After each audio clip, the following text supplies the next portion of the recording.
How to turn on or turn off camera level composition on the iPhone 16 series. So first let's go back to the home screen by swiping up at the bottom of the screen. Then from the home screen, we tap on settings. In the settings page, we then scroll down and tap on camera. Next, scroll down and go to the composition section and tap on level. So tap on the toggle button to switch it off or turn it on. Once you turn it on, if you launch your camera, then point your camera at a subject.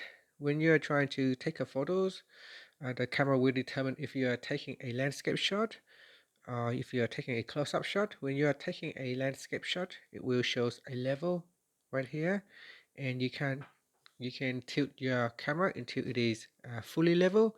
After that, you can then take the shot. And that's it. So this is what it looks like when we use the level composition. So the line needs to be aligned.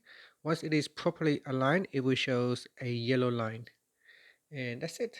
Thank you for watching this video. Please like and subscribe to my channel for more videos.